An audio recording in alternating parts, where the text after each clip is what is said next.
بسم الله الرحمن الرحيم إن الحمد لله نحمده ونستعينه ونستغفره ونعوذ بالله من شرور أنفسنا ومن سيئات أعمالنا من يهده الله فلا مضل له ومن يضلله فلا هادي له وأشهد أن لا إله إلا الله وحده لا شريك له وأشهد أن محمدا عبده ورسوله صلى الله عليه وعلى آله وصحبه وسلم تسليما كثيرا أما بعد. My dear brothers and sisters, Assalamu alaikum wa rahmatullahi wa barakatuhu. Can I get a loud response? Assalamu alaikum wa rahmatullahi wa barakatuh. Jazakumullah khairan. Before we get just an announcement for the sisters that the sisters curtain, half of it will be opening up inshallah. So the sisters that are directly behind the curtain, if you can just move slightly back, and then you can open up that curtain inshallah, so the sisters can join us for this session as well, which is a community discussion more than a halaqah. So we're going to be opening up the sisters curtain now inshallah. If you can please open it up. Jazakumullah khairan. With that being said, I want to start off today's discussion with a little bit of trivia, and you're going to be given an option to choose of one of two responses. You can either say myth or you can say fact. Those are your two options, myth or fact. Okay, so I'll pose a question and then I'll ask who believes it's a myth. You raise your hands if you believe it's a myth, and then I'll ask who believes it's a fact. You raise your hand if you believe it is a fact. So question number one: suicide notes are always left at the time of suicide. Suicide notes are always left at the time of suicide. How many people believe this is a myth? Raise your hands. Fantastic. And how many people believe this is a fact? Raise your hands. Okay, not too many, not too many. That's fine. Question number two: people who talk about suicide should not be taken seriously. People who talk about suicide should not be taken seriously. How many people believe this is a myth? Raise your hands. Perfect. And how many people believe this is a fact? Interesting. Now we have more of a split on this one. And my third and last question that I want to ask is: children do not die by suicide. Children do not die by suicide. How many people believe this is a myth? Raise your hands. Okay. How many people believe this is a fact? Raise your hands. Okay, not too many. That's fine as well. Inshallah, I'll answer all of these myths and facts at the end of the session, inshallah, as a concluding remark. Where I want to begin the session on is, where did my interest for this actually come about? Earlier last year, there was a Netflix series that came out called 13 Reasons Why. 13 Reasons Why. A lot of you may have heard about it. I even wrote about it on my Facebook page, and it was a very disturbing experience. For those of you that haven't watched it, just to give you a summary of what it's about a young girl who's in her teens who goes through a series of traumatic events, but also goes through a series of bad decisions. And multiple times along the way, there are means for people to stop hurting her and stop her being abused and stop her feeling abandoned. But time and time again, she feels that she is abandoned and she feels that she is left to be betrayed. And then the final person to do that is the guidance counselor. Where the guidance counselor, she's approaching the guidance counselor, she's like, look, I desperately need help. Do you have time for me? Sorry to interrupt. So the final person she speaks to is the guidance counselor, and then the guidance counselor doesn't really make time for her and doesn't take her seriously. And at that time, she's like literally begging and pleading that as she's leaving the guidance counselor's office, let him come after me and ask me, am I okay? That's all she's wanting, is for the guidance counselor to come out after and ask her, is she okay? But the guidance counselor doesn't do that. And that was sort of like the straw that broke the camel's back, and she says, look, if the guidance counselor isn't going to help me, what hope do I have after? And then it's probably the most goriest scene I've ever seen in media, which shows and depicts her actually committing suicide. Now, when I saw this, my interest was piqued in this series because my wife was watching it. She's a counselor at the school, so this is something she deals with on a regular basis. And I was just watching it with her, and that's how the interest came about. But what became really more interesting is, I would say about 2 or 3 weeks after I finished watching the series, I actually went to the Islamic school. and I was asked to give, just a small talk to some teenagers.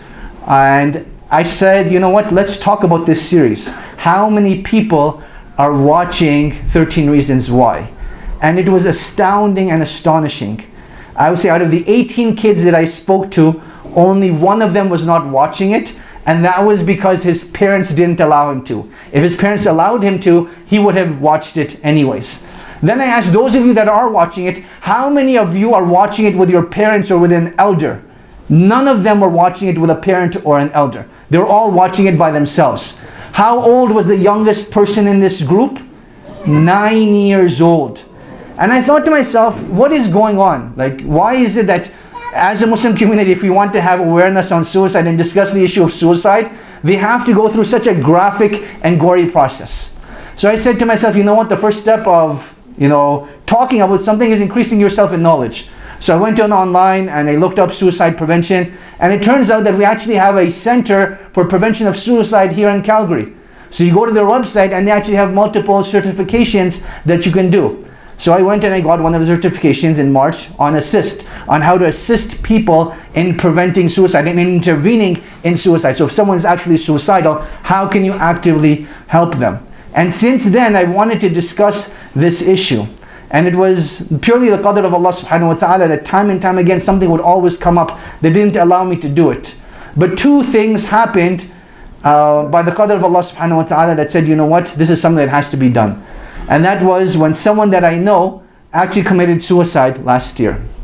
This person was a non-Muslim, but they committed suicide. But some of her family members reached out, and it was a very traumatizing experience, because we always think that it's not going to happen to someone that I know, right? It can't happen to someone that I've met. And it's a very traumatizing experience to think of, is there anything I could have done differently to save them? Did they give me any clues, any signs that I missed that perhaps just completely slipped my mind? And you think about this, and you think about this, and you think about this, till the natural human experience is that, alhamdulillah, we tend to forget and we tend to get busy with other things, so that we're not constantly bogged down by this. But it's a very sad reality when you know someone that this happens to. And then number two, for those of you that are really active on social media, there was a huge uproar this very past week about a person who was very insensitive. They were in Japan, and there's this particular forest that is known as the suicide forest, where people go to commit suicide. And this person was extremely insensitive towards it, and that became another uproar. So alhamdulillah, it worked out that this was the time that Allah subhanahu wa ta'ala had decreed to talk about this. Now, what is the scope of our discussion? The scope of our discussion, I want to start out by talking about statistics. That how big of an issue is this actually for people, and who are the people that are most affected by it. Then the second part we're going to be discussing is, why do people actually turn towards suicide? What happens in people's lives that make them go along this way? And then the third thing I want to talk about is, how does Islam approach the topic of suicide in terms of the fiqh ruling towards it, but also towards how Islam promotes mental health, good mental health. That how does Islam actually promote this? Because you'll realize towards the end that there's a very strong correlation between good mental health and what Islam, there's a very strong correlation between good mental health and the prevention of suicide, So now, let us talk about some basic statistics. In 2014, the population of Alberta was 4,146,000. So 2014, population of Alberta was 4,146,000. In Alberta alone, in 2014, there were 547 suicides. 547 suicides. Now, when I heard this statistic, the very first thing that came to my mind is, if these people are committing suicide, how come we're not hearing about it? Like, how many times on the news do you actually hear that such and such person committed suicide? It's not very often. And there's actually a big reason behind that we'll be talking about later on. Now, what percentage of suicides actually go unreported? If you guys were to take a guess, 3 people, just give me a guess. What percentage of suicide goes unreported? 80%? That's very high. That's not, so go lower than that. 50%? Close. One more guess, lower. 20%. 20%? 20% is in the right range. Between 5 and 25% of suicides actually go unreported. Now, why would a suicide go unreported? Because you have to understand it's actually quite difficult that a person died of suicide. I'll give you a very simple example. That if a person chooses to suicide by drowning themselves, so they jump off, let's just say they jump off a bridge and their body is found in a body of water. No one saw them jump off a bridge, but we're finding this person's body in the body of water. It could be that this person was swimming and they ended up dying because they drowned, or it could be that this person committed suicide and that is why their body was found. So proving it becomes very, very difficult. And that is why they say the statistics will vary from 5% to 25%. What percentage of people, or how many times greater, do people show suicidal behavior? 40 to 100 times greater than the number of suicides. Meaning people will show this behavior, but they're just a couple of steps away from actually doing the act. So that means there were around 54,700 people that had suicidal behavior in 2014. Now, what percentage of people actually have suicidal thoughts? What percentage of people actually have suicidal thoughts? 5%. So in the province of Alberta, that comes out to 207,300. 207,300 in 2014 had suicidal thoughts. Now I want you to imagine if in this musalla right now we are 100 people, actually we're more than 100 people, let's just say 150 people. What does 5% of that look like? Roughly around 8 people. That means around 8 people in this musalla potentially have had suicidal thoughts. What does that look like practically? In a group of 10, that's a large number of like one person is thinking about it almost, right? So that's something to be very cautious of, that suicide is something that people think about. Suicide is something that people show behavioral tendencies of, and suicide is something that people actually do in the province of Alberta. Now I focus just on the province of Alberta because I believe it was more relevant to our discussion. But if you take it to a nationwide statistic from 2012 to 2016, this is again just in Alberta. 2012 to 2016, 2,796 suicides. 2,796 suicides. That's from 2012 to 2016 in Alberta. Now, as a nationwide statistic, on the average given year, you have around 4,000 Canadians that will die by suicide. 4,000 Canadians that will die by suicide. Now, the last two things I want to share in terms of statistics is what age range is most susceptible to suicide. What age range is most susceptible to suicide? Between 15 to 34 is the highest range of those that are susceptible to suicide. And it gets interesting after that because the next age range is in the elderly community. That's 75 and older. That is the next highest age range that you find in terms of dying by suicide. Now, remember we were talking about, do children die by suicide?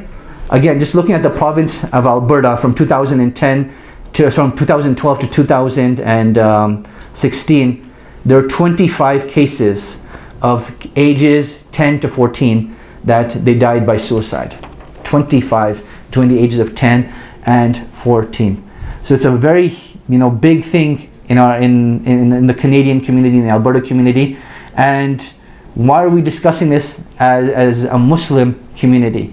We're discussing this as a Muslim community because statistics are coming out now that those are actual minorities, and those that face stigma and marginalization are actually more susceptible to dying by suicide, If you go to the Canadian Association for Suicide Prevention website, they actually have a small paragraph that I wanted to share with you.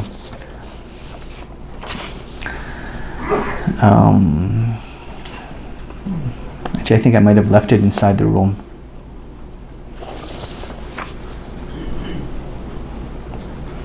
Yeah, no, actually, it's right here. So within the Canadian population, the unique conditions resulting from marginalization, institutionalized trauma, colonialism, structural violence, racism, and prejudice are more likely to have higher rates of suicide-related behaviors.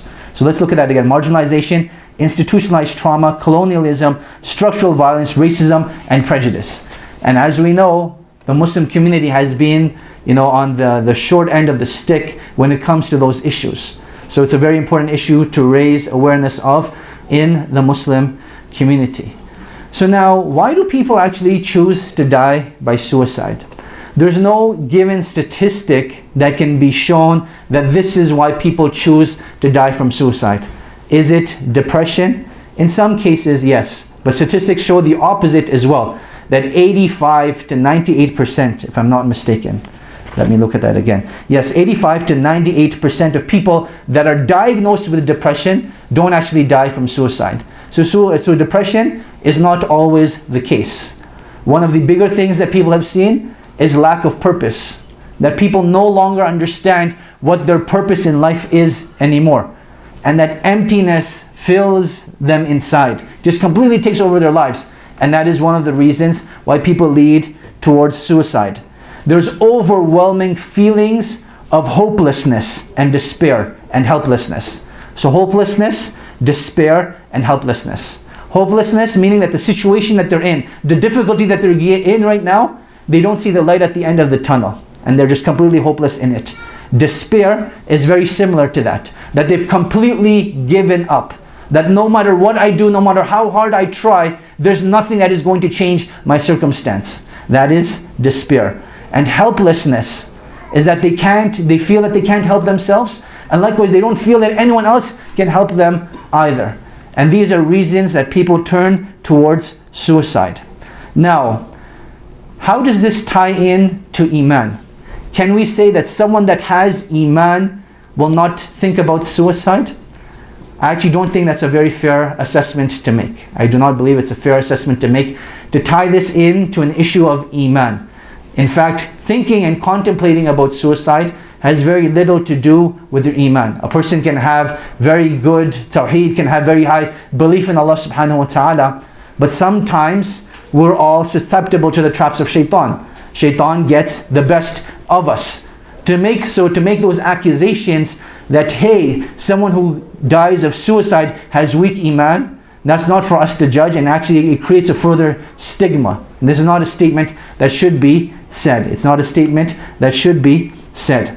So those are reasons why people turn towards suicide. Now, why is it so hard to gauge why people are committing suicide? Because those that have actually done it, very few of them have told us the exact reasons why. Very few of them have told us the exact reasons why. So it's not as if we can gather statistics from those that have passed away. But those that have left indications, those that have left notes, this is what we are seeing. This is what we are seeing. So now the learning lesson from all of this is we have to be people that are helpful. We have to be people that inspire hope in people. And we have to be people that help people find their purpose. That help people find their purpose.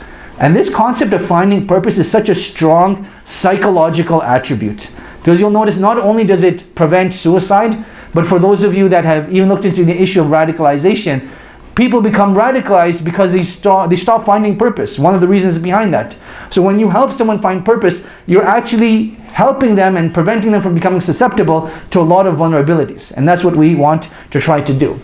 Now I just want to go on to that small tangent that when we talk about purpose, as Muslims, it is very, very important to be grateful for this. The fact that Allah subhanahu wa ta'ala defined for us our purpose.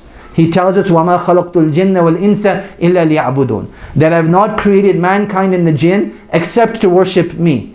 So our purpose of creation has been defined for us. And you'll notice that those that are not Muslim, they will spend their whole entire lives trying to figure out, what is my purpose? Why am I on this earth? And it's amazing that, subhanAllah, that even though Muslims know their purpose on earth, we tend to forget it. We tend to become deluded. We tend to become, again, just trapped by shaitan, caught up in the web of the dunya, not fulfilling it. Those that don't have it, are literally dying because they don't have it. And those that have it, take it for granted. And I think that is the human plight. That, whatever we have as human beings, we always take it for granted. And one of the things I'm hoping that we can leave with tonight is a feeling of gratitude that Allah subhanahu wa ta'ala made one of the most important questions of our lives. Why do I exist? So simply answered for us. That we were created to worship Allah subhanahu wa ta'ala. And worshipping Allah subhanahu wa ta'ala is not just praying 5 times a day and giving your zakat and fasting or wearing hijab or any of those things. It is much, much more than that. That is perhaps the foundation, but it also entails helping people. It also entails making the world a better place. It also entails contributing to the societies that we live in. The concept of worship is a very, broad spectrum in Islam. So you find that avenue, you find that aspect, that as long as you fulfill the basics of the pillars of Islam, you find that specific avenue that is your calling. Some people are great teachers. Some people are great listeners. Some people are great lecturers. Whatever it is, find your niche and then use that to worship Allah subhanahu wa ta'ala. Now, the next component I want to talk about is, what do we do if we know that someone is suicidal? What do we do if we know that someone is suicidal? And this is perhaps one of the scariest things. That someone is suicidal and you have a fear that I don't want to get involved because what if I say something or do something that actually leads them to suicide, right? So there's that fear that people will have that, hey, if I get involved, this might actually make situations worse, so let me not get involved. But this ties into, for those of you that watch basketball, Michael Jordan had that famous quote that you will miss 100% of the shots that you never take. You will miss 100% of the shots that you never take. So it is a bigger mistake to not get involved than it is to get involved and not to do anything about it. So now let us discuss, what does a person that is thinking about suicide actually look like? What are their behaviors going to be? So if you see that a person actually says that, hey, I'm thinking about suicide, that is the biggest flag right over there. At that time, there's certain steps that need to be taken, and this is what we're going to be discussing. If you see someone that is completely distraught, meaning that you're in the middle of a hallway at a building and they're just completely broken down, crying their eyes out. Most human beings will just walk by and just ignore this person because we want to think, let me mind my own business. I don't want anyone interfering in my business. Let me not interfere in theirs.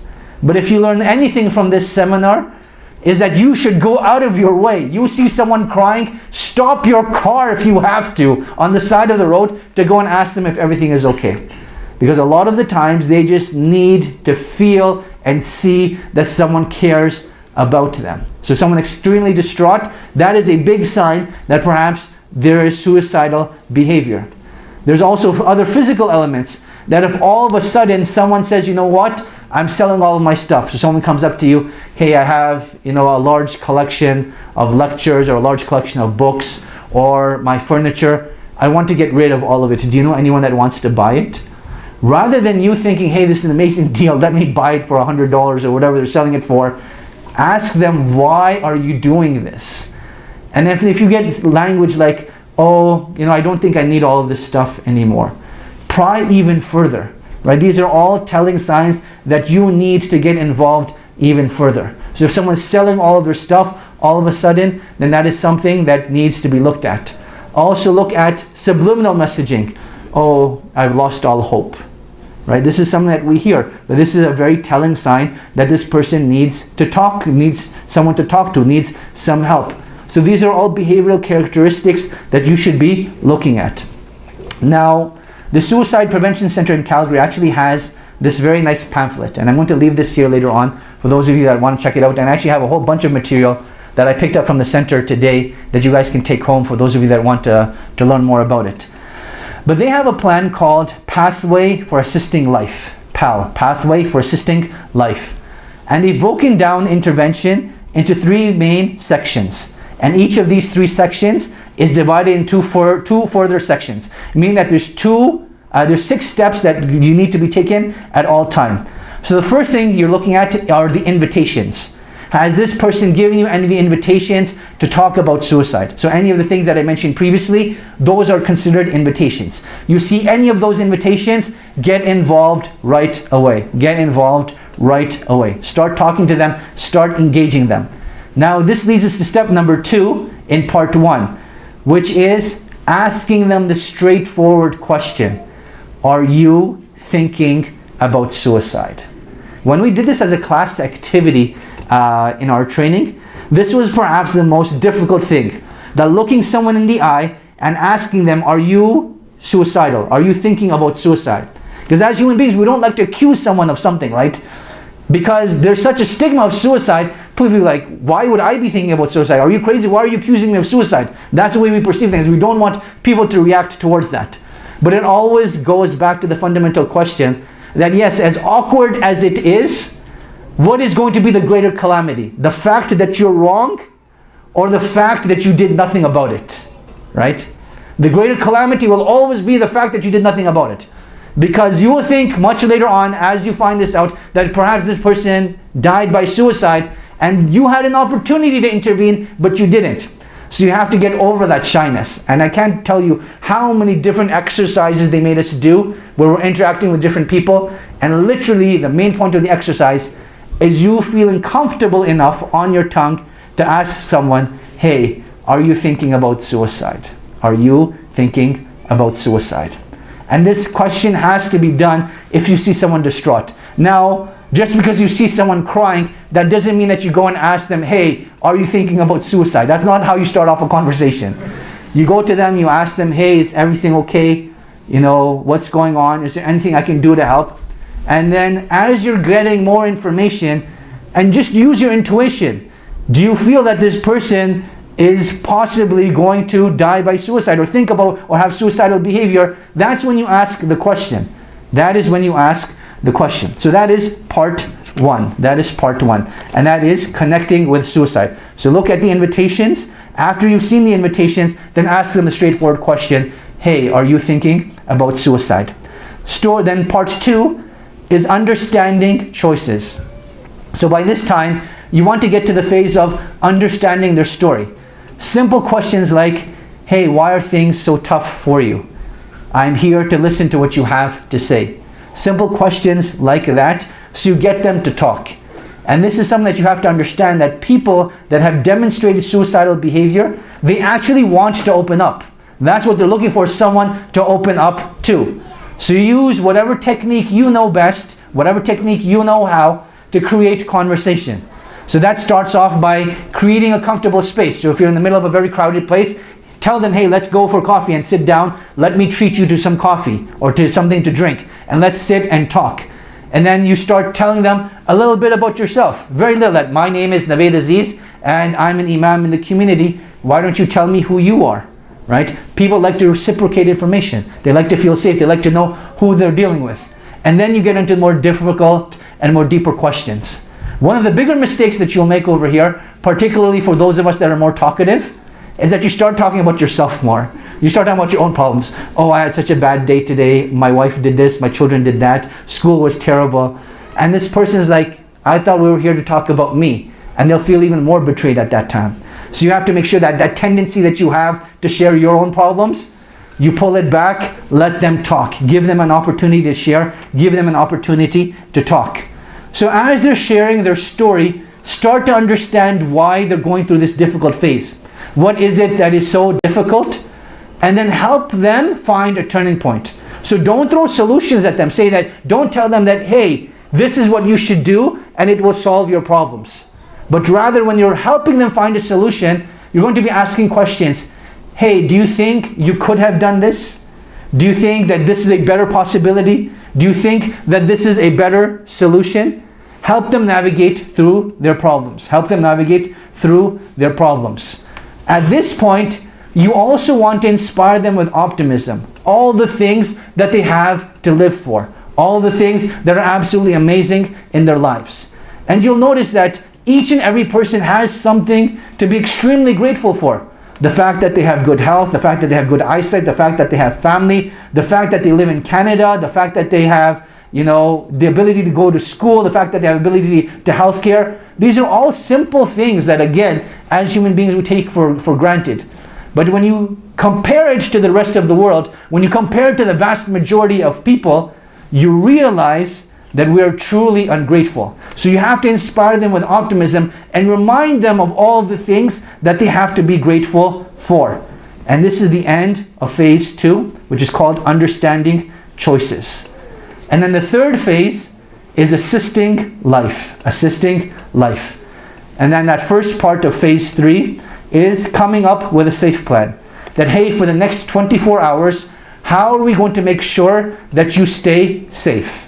How are we going to ensure that everything is going to be okay? Is there a family member that we can put you in touch with, that I can take you to? Is there a friend that I can connect you with, that you feel comfortable confiding in, and that will spend the next 24 hours with you? Because the next 24 hours are in fact the most crucial. People that have no one will usually be institutionalized into the hospital. They will be under suicide watch at that time. But rather than taking them to the hospital and say, hey, we want to put you under suicide watch, people don't want to be in that situation. So you make things easier that, hey, is there a family member that we can take you to? Is there a friend that we can take you to? And let's talk about a plan on how you're going to spend your next 24 hours. Usually these people will be sleep deprived, they will be food deprived, they will be dehydrated. All of these things you want to try to bring back that sense of normal, day-to-day life back to them. Which brings us now, after you've come out with a 24-hour plan, the next thing you need to do is, okay, what is the long-term solution? And this is where that member that they connect you with, either a friend or a family member, then at that time you talk about, okay, is there a psychologist in the community that we can connect you to? Or can we take you to the distress center? Or can we take you to the suicide prevention center? Where can we go? What is the long-term solution? And then once you've laid out that long-term solution, let them figure it out and you can withdraw yourself from that situation. If they call you back, that's great. If they don't, then alhamdulillah, at least you've done the absolute minimum. The absolute minimum. And this, in basic summary, is what the training is all about. The assist training at the Suicide Prevention Center teaches this is what it is. How to intervene and stop that from taking place.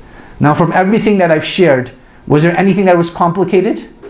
No, it wasn't complicated at all. It is things that we'll do on a day-to-day basis with our friends and family members. All we're saying is, don't just restrict it to your friends and family members. Be a lot more intuitive to day-to-day people that you tend to just walk by and ignore. Because you could be the turning point in their lives. You could be the turning point in their lives. The next thing I wanted to talk about is suicide and mental health. Suicide and mental health. And I'll just share 3 statistics with you. I shared one of them with you already. That 85 to 98% of people diagnosed with depression do not die by suicide. 80 to 97% of people diagnosed with bipolar disorder do not die by suicide. And 85 to 94% of people that are diagnosed with schizophrenia do not die by suicide. So you see these statistics that people saying that there's a strong relationship between particular diseases or particular elements of mental health and suicide. That's not actually true. That someone that is suicidal must have depression. Someone that is suicidal must be bipolar. Or someone that is suicidal must be schizophrenic. Clearly the statistics do not support that. What the statistics do support is that they do not have good mental health. Meaning that they are overstressed, they are over anxious, and they've lost the ability to see the brighter aspect and the more hopeful aspects of existence. Right? So that is what it needs to be brought back to. And this is why what I wanted to conclude with is the Islamic component of this. The Islamic component of this, and then we can open up this for greater discussion. So what happens Islamically to a person when they die by suicide? And this is a very important question to look at, and I just want to test you guys over here. So can I get 3 volunteers? Okay, I just need 3 volunteers. 1, can I get 2 more? 2, Excellent. And can I get a third volunteer? We'll have a third volunteer in the back. You, yeah. Okay? Just stand up if you don't mind. Okay. No, sorry, not you, brother. The brother in the back. My apologies. I'll choose you for another activity, inshallah. So, my question for each of you, and it's the exact same question. Someone comes up to you and says, Assalamu alaikum. What is the ruling on suicide? Okay? How would you answer this? The ruling itself is haram. But why are you asking this question? Excellent. What would you say? I don't know. You don't know? That's perfectly fine. Go ahead. I didn't get your question. So the person is asking you, another Muslim comes up to you and asks you, what is the ruling on suicide in Islam? Oh, okay. I said, brother, I don't know. I'll take you to the sheikh. I'll take you to the sheikh. Great answers. You guys can have a seat. Jazakumullah khairan. Okay. So now one of the things that you learn, that if someone is comfortable enough to ask you this question, clearly something is on their mind. Either they're interested for themselves, or they're asking for someone in their family or friends, right? So Abdul Malik, he picked up on the cue as the second step. So he said, it's haram, but tell me why you're asking. I would make this the first step. That, hey, before I even answer this question, why are you asking? Why are you asking the question? That's what you want to bring it up to, right? You have to show that genuine concern. You have to show that genuine concern. And I also like what both of you did. You clearly said, I don't know. And then you said, I don't know, but let me take you to someone that does. And this shows us that as human beings, we all have things that we know that we're capable of and things that we're not capable of. If you're not comfortable doing something, don't back away, but say, look, I don't know, and perhaps I can take you to someone that does. Get someone that is qualified, get someone that knows, and let them help out with the situation. Jazakumullah khairan to all of you that were doing that. So that is the first step. Someone asks you the ruling, always bring it back to, why are you asking? Before I answer that question, why don't you tell me a little bit about more why you're asking? And if it's about themselves or about someone that you know, get involved, try to get them the help that they need. Now we actually get into the ruling itself. And then when you look at the literature that talks about suicide in Islam, it's actually literature that is very difficult to reconcile. Because we have the general verse in the Quran where Allah subhanahu wa ta'ala, He says, إِنَّ اللَّهَ لَا يَغْفِرُ أَن يُشْرَكَ بِهِ وَيَغْفِرُ مَا دُونَ ذَلِكَ لِمَنْ يَشَاءُ. That indeed Allah subhanahu wa ta'ala does not forgive that shirk should be committed with Him, but forgives anything else other than that. So that's the ayah in the Quran. But then you have a hadith of the Prophet ﷺ, both found in Bukhari and Muslim. The first of them that says, it was narrated from Abu Hurairah radiallahu anhu that the Prophet ﷺ said, whoever throws himself down from a mountain and kills himself will be throwing himself down in the hellfire forever and ever. Whoever drinks poison and kills himself will be sipping it in the hellfire forever and ever. Whoever kills himself with a piece of iron will have that iron in his hand, thrusting it into his belly in the fire of hell forever and ever. Then the second hadith is of Jundub, that the Prophet ﷺ said, a man amongst those who came before you was wounded. He panicked and took a knife and cut his hand, and the bleeding did not stop until he died. Allah subhanahu wa ta'ala said, my slave hastened his death, so I have forbidden paradise for him. And both of these hadith were narrated by Bukhari and Muslim. So how do we reconcile the fact that Allah subhanahu wa ta'ala will forgive everyone that doesn't commit shirk with Allah subhanahu wa ta'ala, regardless of what their transgression is, versus both of these hadith, one saying that they will be in the hellfire forever and ever, and the second one saying that paradise has become forbidden for them. Paradise has become forbidden for them. So what a lot of scholars have commentated on this is that if a person died by suicide while having iman in Allah subhanahu wa ta'ala and didn't have a belief that negated his belief in Allah subhanahu wa ta'ala, then this person has committed a major sin and still has hope for Jannah, eventually, right? He is under the Mashiach of Allah subhanahu wa ta'ala, under the will of Allah subhanahu wa ta'ala. And these ahadith in particular that talk about paradise being forbidden or talk about being in the hellfire forever, this means that they had this belief, this point of aqidah that was negated first, and then they committed the act of suicide. So what would be like a point of aqidah that would nullify their faith in Allah subhanahu wa ta'ala? So if they came to the conclusion that Allah subhanahu wa ta'ala can never forgive me, then that is a point of aqeedah that can nullify your faith. Or that Allah subhanahu wa ta'ala can never show mercy to me, I'm too sinful, right? Then that is a point of aqeedah that could nullify your faith. So those ahadith that talk about this clearly show that if there is a belief system that precedes the action, then that person potentially could have lost their faith and they will be in the hellfire forever. But if there is a Muslim that died with faith, with suicide, then they're under the Mashiach of Allah subhanahu wa ta'ala, and it is a major sin. It is a major sin.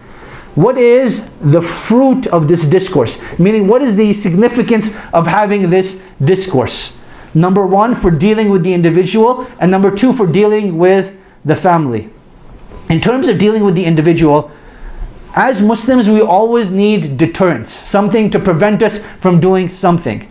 So someone that has belief in Allah subhanahu wa ta'ala, when you just show them these ahadith, they're very scary hadith to look at and to understand, that you're prevented from Jannah altogether, or that you'll continuously be doing that act that you died by suicide with in the hellfire forever.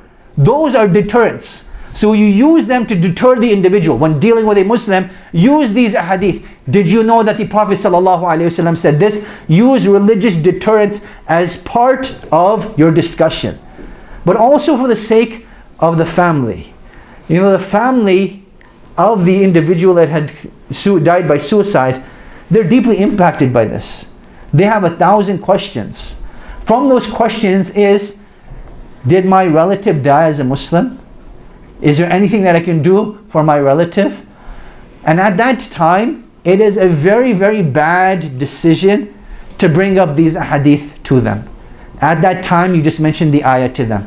That Allah subhanahu wa ta'ala, He has told us that He forgives everything except for shirk. And because we have no proof of anything other than that, Allah subhanahu wa ta'ala will forgive him. Continue to seek forgiveness for him. Continue to seek forgiveness for him. Right? So you have to be very, very sensitive towards people. Before a person might be thinking about suicide, share these ahadith. After the fact, with the family, inspire hope into those people. Inspire hope into those people. Number two, in terms of the actual fiqh, you'll find that certain fiqh opinions say that this person should not be buried with the Muslims and should not have their janazah prayed. Where are they coming from? They're coming from the perspective of this hadith. But from our experience, that because we have nothing to prove that their aqeedah changed, we remain upon the original foundation. Right? So what that means is that as long as we know them to be Muslim, we treat them like a Muslim. We treat them like a Muslim. The janazah should be prayed, the body should be washed, they should be buried amongst the Muslims. Which brings me into my third and last point that I want to discuss, is how does Islam promote good mental health? How does Islam promote good mental health? And you'll notice that there's several things that Islam encourages that promotes good mental health. Number one is dua. And the benefit of dua comes down into two things. Number one is that you have someone to speak to, right? As Muslims, we understand that not everyone that we speak to has to be in front of us, does not have to be a human being. We can speak directly to our Creator subhanahu wa ta'ala, right? That is what dua is all about. Particularly, in fact, when it comes to our difficulties, Ashku bathi wa huzni ila Allah wa a'lamu min Allahi ma la ta'lamun. That Yaqub alayhi salam, he says, I complain of my grief and sorrow to Allah subhanahu wa ta'ala, and I know of Allah subhanahu wa ta'ala that which you do not know. So what we learn from here is that the reason why Yaqub alayhi salam complained to Allah subhanahu wa ta'ala about his difficulty was for the fact that he recognized in times of difficulty, the only one that can truly help you is Allah subhanahu wa ta'ala. Allah subhanahu wa ta'ala chooses the means, He chooses the medium of you receiving that help. But that help will come from Allah subhanahu wa ta'ala. So you have to have that connection of making dua to Allah subhanahu wa ta'ala, particularly in times of difficulty. Which brings us to point number two in dua, is how dua inspires optimism in people. The Prophet ﷺ, he was telling his companions that all of your du'as are answered in one of three ways. Either you get what you want when you want it, or you get it at a time where it is delayed and it is better for you to receive it, or what you're asking for is in fact not good for you. So instead Allah subhanahu wa ta'ala averts an equal amount of evil from your life and replaces it with much, much more reward in the hereafter. The Sahaba radiallahu anhum, when they heard this, they said, "O Messenger of Allah, if this is the case, we will increase in the dua that we make." And the Prophet sallallahu alaihi wasallam concludes the hadith by saying, "Wallahu akthar," that Allah subhanahu wa ta'ala has even more to give. The more you ask of Allah, the more Allah will give you. Now particularly this hadith, someone may think, hey, but there's this third scenario that you don't get what you're asking for. So Allah averts an equal amount of evil and gives you a greater amount of reward. People might think that, hey, maybe I'm struggling at the state of desperation, and what if Allah doesn't help me? My dear brothers and sisters, look throughout the Quran. Look at the story of any prophet and the difficulty that they went through. Do we ever have a time where Allah said, you know what? Let's just leave them alone. Let them be. Ibrahim alayhi salam thrown into the fire, Allah made the fire cool. Yunus alayhi salam in the bottom of the ocean, in the belly of a whale, no one can hear him other than Allah. Allah found a way to get him expelled from the whale, and he came back. Musa alayhi salam has Bani Israel with him, has the army of Fir'aun behind him, and has the water and sea in front of him. Allah subhanahu wa ta'ala split the sea. There's not a moment in history where a slave of Allah has called out to Allah in sincerity, in desperation, except that Allah subhanahu wa ta'ala always gave them greater than what they asked for. And that is just through one aspect of making dua to Allah subhanahu wa ta'ala. The second aspect of Islam that promotes good mental health is the sense of community and the sense of ummah and the sense of brotherhood and sisterhood. One of the things that we don't take seriously enough in our day and age is praying in the masjid. Praying in the masjid, particularly in your given community. Why is that a huge issue? Because if you're consistently praying in the masjid, the one day that you don't show up, people will actually wonder, hey, where did this guy go? We see him for every salah, but they're not there, right? Or you show up to the masjid one day and you have tears in your eyes. Someone will ask you, is everything okay? Is there anything I can do to help? So this concept of the masjid being the central social point of the Muslim community cannot be emphasized enough. But what needs to exist at the same time is the mentality of the people that are attending the masjid. The mentality of the people that are attending the masjid has to be of a brother and a sister in Islam. That you treat everyone in the masjid better than the way you want to be treated. Not equal, treat them better. So if you see someone distraught, ask them, is there something that I can help you with? You see someone struggling with something, ask them, is there something that you need help with? Go out of your way to ask them, how is your day? Is everything okay? Just generally ask them. Give people an opportunity to speak and be genuine in that. A lot of times what's happening in our day and age is that we're no longer genuine in asking people. Someone calls you, hey, assalamu alaikum, how are you doing? Alhamdulillah, I'm okay, how are you? Alhamdulillah. Okay, let's talk about what we actually have to talk about. Right? The question of how are you doing today is no longer genuine. Develop it in yourself that you never know, but when you ask someone how you're doing, genuinely mean that. Genuinely be inquisitive. I'm praying for your well-being. That is what the term Assalamu alaikum means. May you be whole, may you be at peace. So when you're asking someone how they are doing, think about the statement Assalamu alaikum. Are you whole? Are you at peace? That is what I'm genuinely concerned with, and that is why I began with Assalamu alaikum. Right? So the concept of community is another good way for the way that Islam promotes mental health. That we're all part of a greater community, we're all part of a greater masjid. And the third and last thing that Islam does to promote good mental health, and these are simple things that we all know, is the salah itself. But what do I mean by that? When you look at the way the Prophet ﷺ approached the salah, Arihna biha ya Bilal. Give the adhan, O Bilal, to bring us comfort. The salah was a comfort to Allah subhanahu wa ta'ala, to Allah's Messenger sallallahu alayhi wasallam. But why is it a comfort? Because the salah is there to remind you that you are a slave of Allah subhanahu wa ta'ala. And we already spoke about the generous nature of Allah subhanahu wa ta'ala and how caring Allah subhanahu wa ta'ala is. But the salah also reminds you that you're not just alive for this life. You're praying because you believe in a greater afterlife. You're praying because you believe in a Jannah and a Jahannam, and that you want to get to Jannah. And Jannah is this amazing place where people do not have stress, they do not have worries, they do not have anxiety. Everyone is happy. So things might not be good now, but they definitely will be later on. And the salah reminds us of that. The third thing that salah gives us an opportunity of is to completely disconnect from our problems.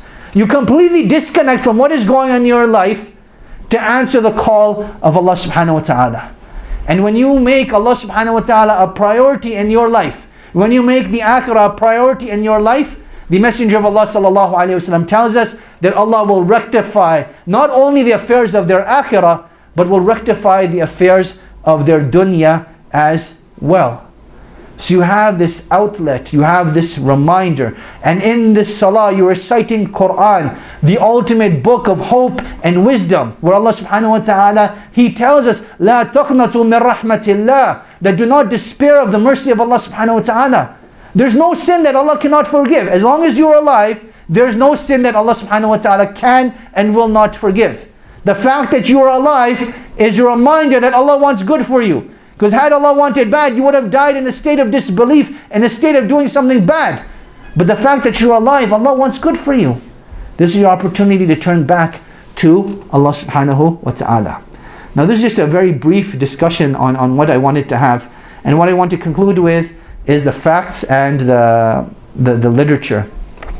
So we were talking about, do people always leave notes when they die by suicide? And statistics show that only 12 to 15% of people will actually leave notes before dying by suicide. People who talk about suicide should not be taken seriously. And this myth stems from the fact that people think that, hey, if they're going to commit suicide, they would have done it already. And the reality is, no, that's not the case. People want to stay alive. People want to believe in life. But sometimes they lose perspective.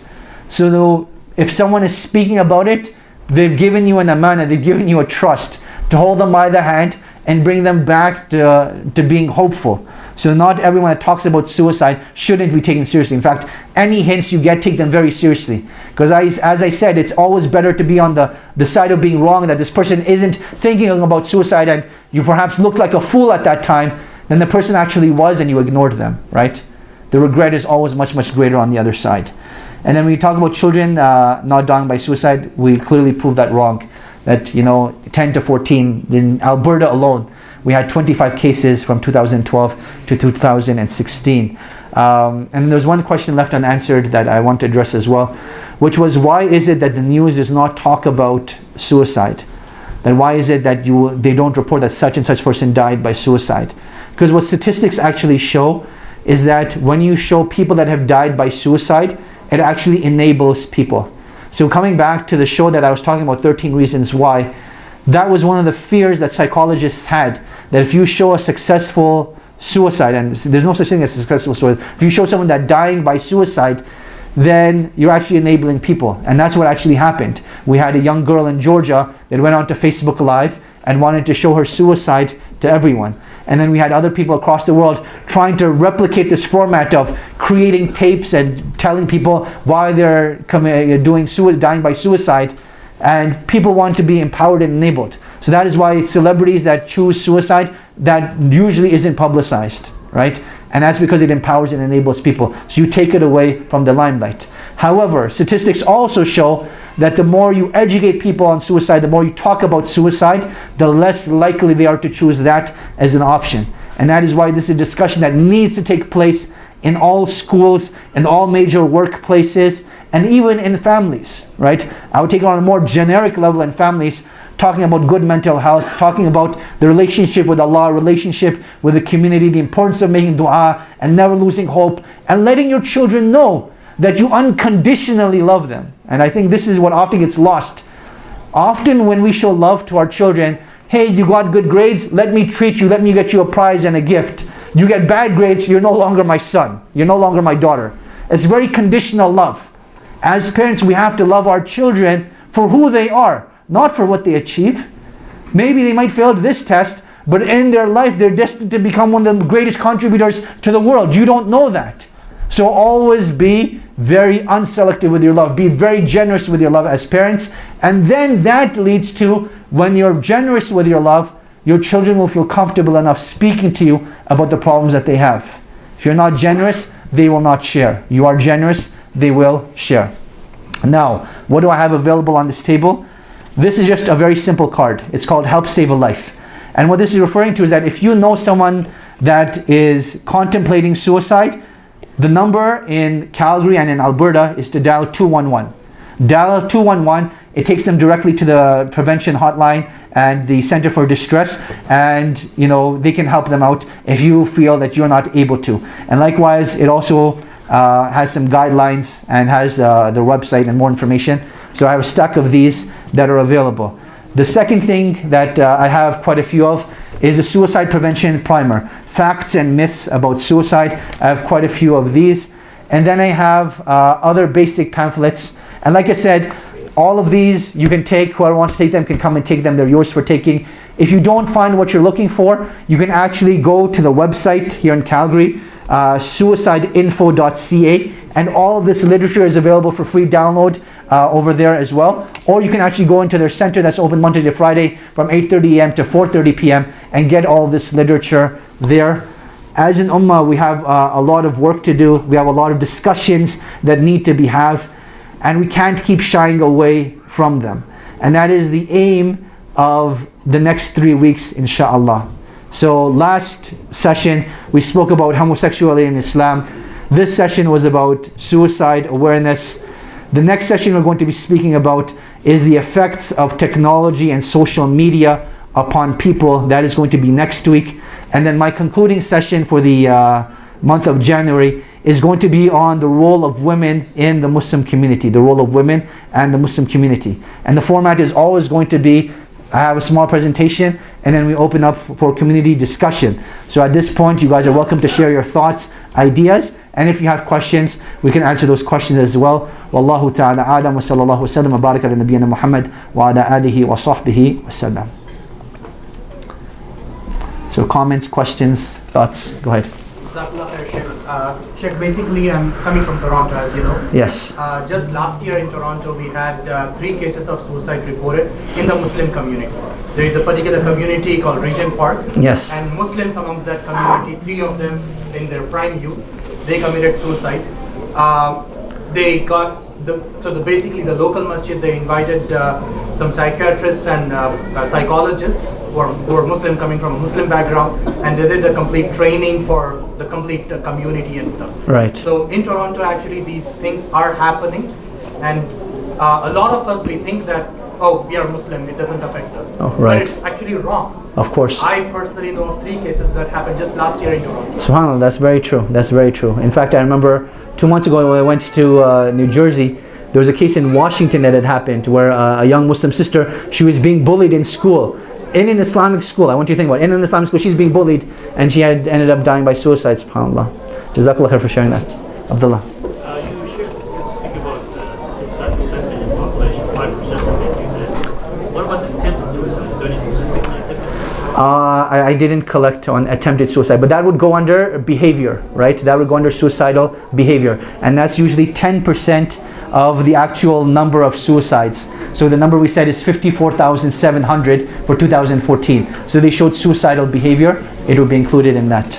Our sisters in the back, can you please keep the volume down? We're going to give you an opportunity to ask questions. So if you have questions, you can open up the curtain that was supposed to be done before the lecture, and you can pose your questions that way, or discuss your thoughts that way. Or if you want to send them up by paper, you can send them up by paper as well, inshallah. So if a sister wants to open up the curtain, she can do that, inshallah. Yeah, go ahead. Regarding children committing suicide, Yes. there are some games on the internet. I'm not sure, maybe some people heard about it. The Blue Whale. Right.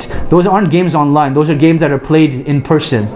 That, in schools, there's this game that, if you end up on the wrong side of it, you end up committing suicide.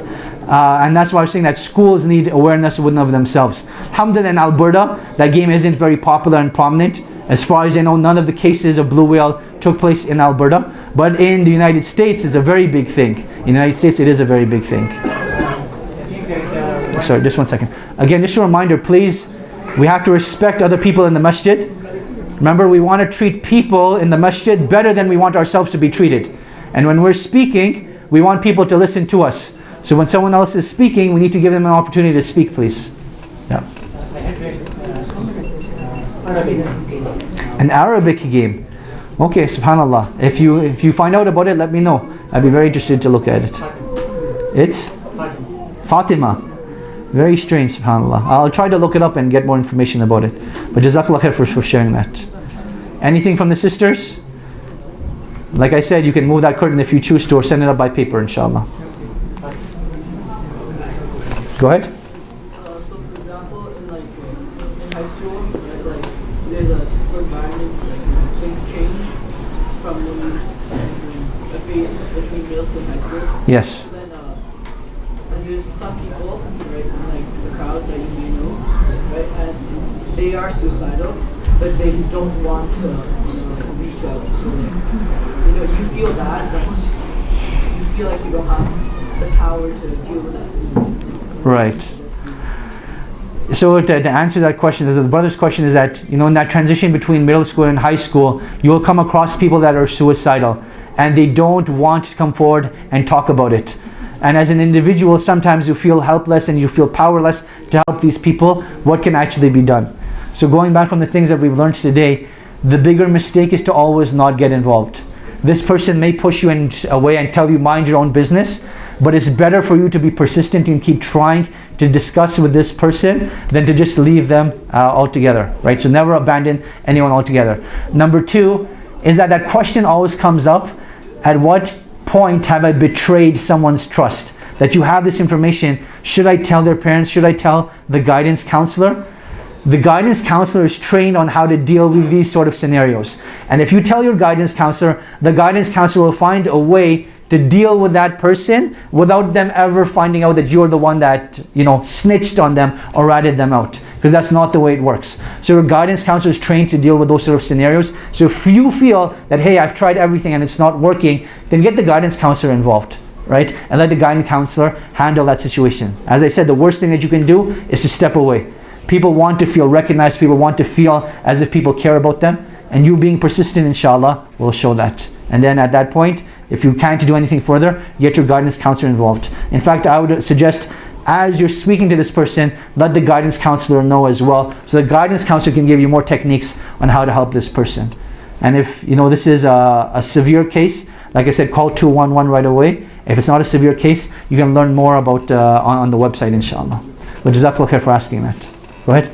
So taking depression medicine is allowed? Is taking depression medicine allowed? Yes, it is definitely allowed. If this is something that has been diagnosed by a psychologist and they send you to a psychiatrist, mental health is just like any other illness.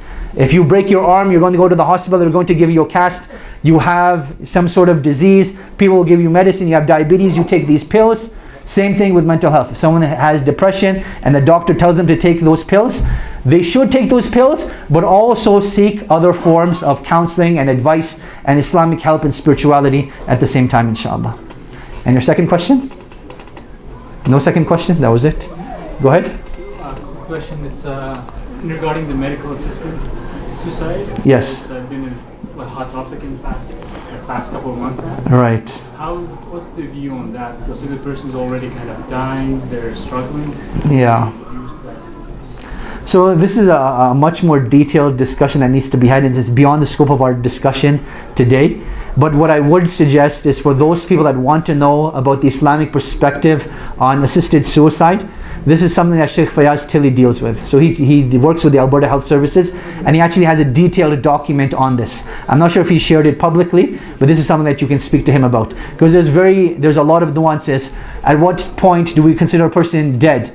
Is it when their brain dies? Is it, what happens, right? So these nuanced questions, Sheikh Fayaz has a document about that you can speak to him about, inshallah.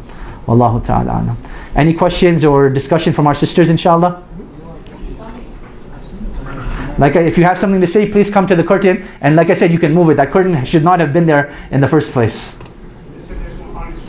Yeah, Simon, can you just move it all together? Yeah, Jazakallah khair, thank you so much. Yeah, just move it all together, move it all together. The sisters that don't want to be seen, they can stay on the other side. And the sisters that don't mind can, ask from there, inshallah. Go ahead. In a lot of our sisters, when they're doing dua, they come and, they'll talk to you about things like, oh Allah, please take me. There's that feeling of helplessness, and it's almost happening in the form of a dua. Yeah. I can't handle it anymore, take it. Right. Also, I don't know how to respond to that. And also, just when I was coming here, and I was telling someone that I'm coming to a suicide prevention thing in the Muslim community, and immediately the reaction is, how could there be any suicide in the Muslim community of Islam? Right. So, I understand it as a protection, but how do you tell them that, as much as we value Islam, it is, I got your lecture, but then again, just how do you say it to the aunties, to our elders that seems to have this whole thing that, we have Islam and we can't seem to be very impenetrable to suicide. Of course, very good questions.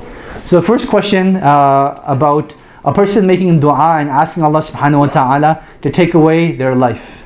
Jazakallah khair, thank you so much. The first thing we need to understand is the way Allah subhanahu wa ta'ala frames problems in our lives. Not everyone will get the same problems. And this is why Allah subhanahu wa ta'ala tells us, لا يكلف الله نفسا إلا وسعها. That Allah subhanahu wa ta'ala does not burden a soul more than it can bear. So Allah knows our capacity and He knows what we're capable of handling. And you would not be in that situation if you are not able to handle it. People need to be reminded of this. Number two, the Prophet ﷺ actually explicitly, brothers, thank you, Jazakumullah khair. Allah's Messenger ﷺ explicitly talked about this issue where he said, do not ask Allah subhanahu wa ta'ala for death, but if you must, then say that, oh Allah, grant me life as long as it is good for me. Grant me life as long as it is good for me. So we're not explicitly asking us allowed to ask Allah subhanahu wa ta'ala for death, but if you want to ask something close to it, then you ask, oh Allah, grant me life as long as it is good for me. So bringing back the first perspective is that our faith in Allah subhanahu wa ta'ala requires that we believe in a God that is merciful and that is loving and that is more tender towards us than our mothers are. And if that is the situation, there are other factors that come into play that make us feel weak. Either someone constantly putting you down, you're terrible, you're disgusting, you're filthy, or even shaitan making you feel that way, right? And that is when you need to use your faith, use your belief system to understand that, hey, that can't be the case, because Allah would never test me with something that I can't bear. He would never test me with something that I can't bear. Now the question of the stigma in the Muslim community that, hey, why do Muslims need to talk about suicide? Suicide is a human condition, right? It has nothing to do with faith, it has nothing to do with religion, it has nothing to do with, ethnicity. It is across the spectrum a human condition.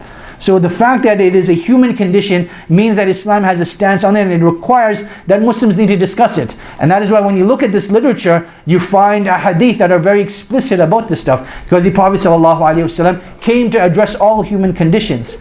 So just like, why would Muslims need to discuss diabetes? We've discussed diabetes at the masjid.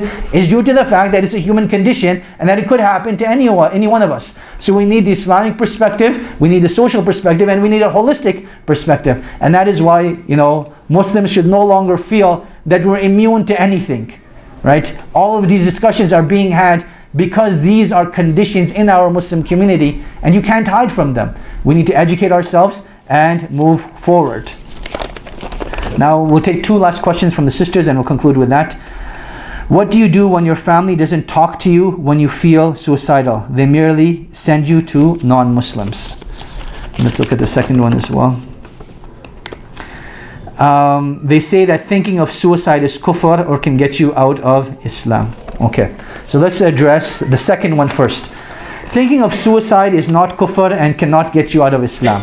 Allah subhanahu wa ta'ala does not hold you accountable for your thoughts or for your feelings. Allah subhanahu wa ta'ala holds you accountable for your intentions and for your actions, right? So if you made intention and you followed up by action, that's when you're held accountable. And then we discussed that even the action in and of itself is a major sin in Islam, but would not take you out of the fold of Islam in and of itself, right? But one has to be very, very wise that just because something is not kufr, it doesn't mean it is something that should be engaged in. We don't want to engage in any major sins, right? Then that is why the Prophet ﷺ used such strong language as a deterrent, that the person will be prevented from paradise and that the person will continuously do this in the hellfire. So it is not kufr in and of itself, but one does not mean that just because it's not kufr that they can engage in it. Now this comes back to the issue of the family not showing unconditional love and a person feeling suicidal and they constantly being sent to non-Muslims. So being sent to a non-Muslim specialist is not a bad thing in and of itself, right? Particularly in this sort of issue, when a person is suicidal, the techniques that they use have very little to do with religion. Because what they're trying to focus on right away is to get you safe and then to talk about your problems. So they talk about why you're in this situation, why are you feeling this way, what was causing this, and how you can get out of it, right? And a lot of it is you talking and trying to feel better and navigating your way out. So religion doesn't play that much of a factor in these sort of situations. However, if a person is looking for Muslim psychologists, there are Muslim psychologists that are available. I can't remember the one in Calgary, but the one in Edmonton, Dr. Muhammad Sadiq, a very well-known Muslim psychologist, and he is someone that can be reached out to for help. He does counseling over the phone, counseling over Skype, and counseling in person if a person wants to see them. But the bigger issue over here is the family doesn't want to talk to you when you feel suicidal. As we learned today, that is a huge mistake. Everyone wants to feel loved. Everyone wants to feel recognized. Everyone wants to feel as if they're a part of a community. Everyone wants to feel as if they're a part of the family. And certain times we all make mistakes in our family that will, become a group against a small group, and that person feels isolated. Now, particularly when a person feels isolated, that is when they're most vulnerable, right? The Prophet ﷺ, he says, "Inna dhi'ba ta'kulu min al-qasiyah," that indeed the wolf will devour the lone sheep. That is why we never leave anyone behind. That even in jama'ah, a person should not pray in a single saf by themselves, right? There is this wisdom behind it that we don't leave anyone behind. So that said, particularly in family, we need to get back to showing unconditional love, coming back to being humane and merciful. And if a person has made a mistake, let us talk and discuss how we can come together and get over that mistake. Because at the end of the day, there is nothing you can do to eliminate that relationship of family. Nothing. Allah has chosen it for you. You have to live with it. So now you might as well make it a good situation by talking and discussing and moving forward. Now, I know I said I would only do two, but depending on the nature of this question, I might do this last third one. It's a very easy question. Some people say that if you go to a janazah of a Muslim who committed suicide, you'll have to fast for 3 days. Is this true? There's no evidence for this whatsoever. There's no basis for this whatsoever. And how a person died is not something we should be particularly concerned with. But attending the janazah of every person that is announced, we should do that to the best of our ability. We will conclude with that. Subhanakallahumma wa bihamdika ashhadu an la ilaha illa anta astaghfiruka wa atubu ilaik.